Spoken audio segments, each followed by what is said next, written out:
నమస్తే, welcome to clue today news. Ghatkesar కు చేరుకున్న సిపిఐ బస్సు జాథా ఘన స్వాగతం పలికిన నేతలు, సిపిఐ రాష్ట్ర కార్యవర్గ సభ్యులు దేశంలో రానున్న రోజులలో మతోన్మాదుల మెడలు వంచేది కమ్యూనిస్టులేనని సిపిఐ మండల కార్యదర్శి లొట్టి ఈశ్వర్ అన్నారు. డిసెంబర్ 26వ తేదీన ఖమ్మంలో జరగనున్న సిపిఐ శత వసంతాల ముగింపు బహిరంగ సభ సందర్భంగా సిపిఐ రాష్ట్ర సమితి ఆధ్వర్యంలో ప్రారంభమైన సిపిఐ బస్సు జాథా మేడ్చల్ జిల్లా గట్కేసర్ కేంద్రానికి ప్రవేశించింది. అంబేద్కర్ చౌరస్తా నుండి గట్కేసర్ బస్ టెర్మినల్ కూడలి వరకు సిపిఐ నియోజకవర్గ నాయకత్వం భారీ ఎత్తున జాథా బృందానికి స్వాగతం పలికి అనంతరం ప్రశంసించారు. జాథాకు నాయకత్వం వహిస్తున్న సిపిఐ జాతీయ కార్యవర్గ సభ్యురాలు పస్య పద్మ, వలి ఉల్లా ఖాద్రి, ఉపలయ్య, నరేంద్ర ప్రసాద్లను పార్టీ నాయకులు పూలమాలలు, ఎర్రని కండువాలు వేసి స్వాగతం పలకడం జరిగింది. ఈ సందర్భంగా ముఖ్య అతిథిగా హాజరైన సిపిఐ జాతీయ కార్యవర్గ సభ్యురాలు పస్య పద్మ మాట్లాడుతూ 100 వసంతాల సిపిఐ అశేష త్యాగాలు చేశాం, కానీ నేడు స్వార్థ ప్రయోజనాల కోసమే రాజకీయాలు చేస్తున్నారని ప్రజలు గమనించాలని, అందుకే ప్రజల కోసం నిరంతరం ఉద్యమించే సిపిఐను ఆదరించాలని అన్నారు. అదేవిధంగా విద్యార్థులు, నిరుద్యోగుల పట్ల పాలకుల నిర్లక్ష్యపూరిత విధానాలు మారాలని, చదువు పూర్తి చేసిన వెంటనే ఉద్యోగాలు ఇవ్వాల్సిన బాధ్యత ప్రభుత్వాలపై ఉన్నదని అన్నారు. ఈ కార్యక్రమంలో సిపిఐ జాతీయ నాయకురాలు పసు పద్మ, ప్రజా నాట్య మండలి కళాకారులు ఉపలయ్య, రైతు సంఘం నాయకులు డీజే నరేంద్ర ప్రసాద్, సిపిఐ గట్కేసర్ మండల కార్యదర్శి లోటి ఈశ్వర్, కల్లూరు జయచంద్ర, యుఎస్ భోస్, డి దామోదర్ రెడ్డి, సయ్యద్ ఖదీర్, సాయల్ గౌడ్, దశరథ్ రచ్చ, కిషన్, యాదగిరి గౌడ్, ప్రమీల, రామచందర్, సువర్ణ, రామ్ కుమార్, శ్రీరాములు, శ్రీనివాస్ చౌదరి, సదాశివ సుమారు 100 మంది పాల్గొన్నారు. అదేవిధంగా మరి మండల జిల్లా నాయకులు దామోదర్ రెడ్డి గారు, సాయిగౌడ్, ఏవైఎఫ్ రాష్ట్ర అధ్యక్షుడు వలి ఉల్లా ఖాద్రికి, ఈ మండల వైఎఫ్ ప్రధాన కార్యదర్శి శివ గారిని మామయ్యాల్సిందిగా కోరుతున్నాం. అదేవిధంగా ఇక్కడ చూడు శివన్న, ప్రసాద్ శివన్న ఇక్కడ చూడు. నరేంద్ర ప్రసాద్ గారికి, ఫస్ట్ స్లోవన్ సీఎం చెప్తారు. అరే ఈశ్వరన్న, ఫస్ట్ స్లోవన్ సీఎం. భారత కమ్యూనిస్ట్ పార్టీ, భారత కమ్యూనిస్ట్ పార్టీ, సిపిఐ జిందాబాద్, జిందాబాద్, జిందాబాద్, జిందాబాద్. ఆ లెటర్ తీసి స్లోవన్ సీఎం అన్న.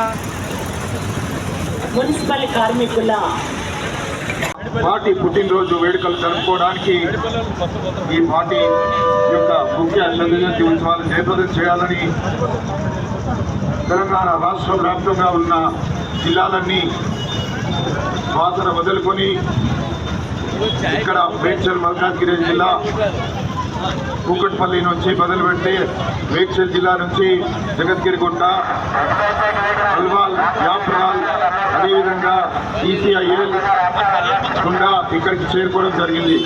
ఇంకా వివరాల్లోకి వెళ్లకుండా ఇందాక మన తెలంగాణ ప్రజానాట్య మండలి రాష్ట్ర నాయకులు ఉపలయ్య గారు చెప్పిన విధంగా తెలంగాణలో ప్రత్యేకంగా భారత కమ్యూనిస్ట్ పార్టీకి అనేక చరిత్ర ఉంది. రాస్తే 1 సంవత్సరమైన పడుతుంది. అంత ఘన చరిత్ర కలిగిన పార్టీ అంటే రైతాంగం కోసం తెలంగాణ రైతాంగ సాయుధ పోరాటం చేసిన పార్టీ, ట్రేడ్ యూనియన్ల కోసం, కార్మికుల హక్కుల కోసం పోరాడిన పార్టీ. భారత కమ్యూనిస్ట్ పార్టీ అంటేనే రైతాంగం, కార్మికులు, అదేవిధంగా అణగారిన వర్గాలు సంబంధించిన పార్టీ. నిర్మల్ జిల్లా బాసర్లో బయలుదేరినటువంటి ఈ జాథా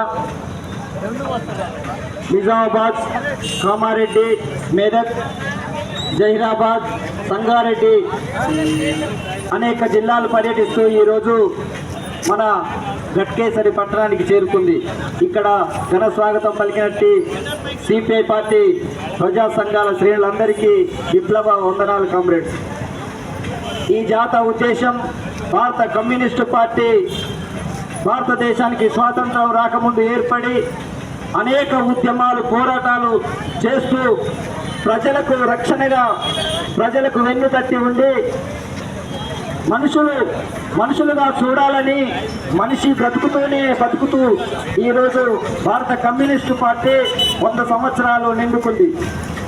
అదేవిధంగా ఈ 100 సంవత్సరాల పండుగను ఖమ్మం పట్టణంలో డిసెంబర్ నెల 26వ తారీఖు రోజు లక్షల మందితో 5 లక్షల మందితో భారీ బహిరంగ సభ నిర్వహించుకోవడం జరుగుతుంది. ఈ బహిరంగ సభకు ప్రపంచ దేశాల నుండి 42 దేశాల కమ్యూనిస్టు ప్రతినిధులు ఆ రోజు ఖమ్మం పట్టణానికి చేరుకుంటున్నారు.